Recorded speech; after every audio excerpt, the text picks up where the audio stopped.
Er ist auf dem Sofa vom alten Weib gelegen und hat verwundert herumgeschaut. Oh, nein, wie kann man nur so lebhaft träumen? Hat er gemeint und hat sich auf den Weg gemacht zu seiner Mutter.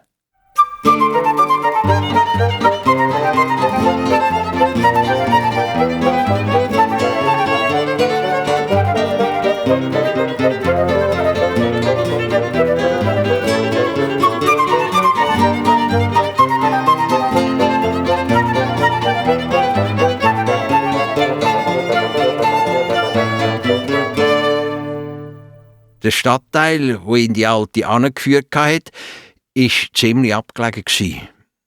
Und so hat er Mühe gehabt, aus den engen Gässchen rauszufinden. Es hat auch einen Haufen Leute gehabt. Alle haben von einem Zwerg geredet. Und überall hat er die Leute gehört rufen. Hey, schaut mal den hässlichen Zwerg! Weh, die lange Nase! Und der Kopf mit diesen Schultern! Ja, nein! Und schaut, was für braune, grusige Hände der hat! Wenn er Zeit hatte, wäre Jakob auch den Leuten nachgelaufen. Denn er hat eigentlich fürs Leben gerne Riesen und Zwerge oder seltsame Menschen angeschaut. Aber jetzt musste er pressieren, um so schnell wie möglich zu seiner Mutter zu kommen.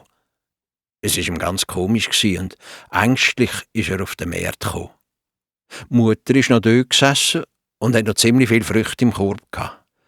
So lange hat er also nicht geschlafen haben. Aber irgendwie von weitem schon hat er das Gefühl gehabt, dass sie sehr traurig ist. Als er sie angeredet hat, ist sie entsetzt zurückgefahren und hat geschrauen. Wer bist du? Wer bist du, du hässlicher Zwerg? Lass mich in Ruhe! Geh weg! Auch der Vater, der in seiner Werkstatt am Schuhflicken war, hat ihn nicht gekannt. Als der Jakob gehört hat, dass den Leuten vor 7 Jahren ihr Sohn vom Märten weggestohlen worden ist, hat es ihm gedämmert, dass er nicht träumt, sondern 7 Jahre bei dieser bösen Fee als Eichhörnchen gedient hat und jetzt als hässlicher Zwerg vor seinen Eltern gestanden ist. Er wollte ihnen zeigen, dass er es ist. Und er hat ihnen von dieser Fee und dem bösen Zauber erzählt. Aber seine Eltern haben ihm nicht geglaubt. Sie haben gemeint, dass er sie zu ihrem Unglück auslachen. So hat der Schuhmacher wütig gerufen. Was, du komischer Keim? Verzaubert bist du worden? Warte nur, ich werde dir gerade zeigen, wie ich dich wieder entzaubern kann. Da hat er ein Bündel Riemen genommen, und er gerade zugeschnitten hatte, ist auf den kleinen Zwerg zugesprungen und hat ihn davon gejagt.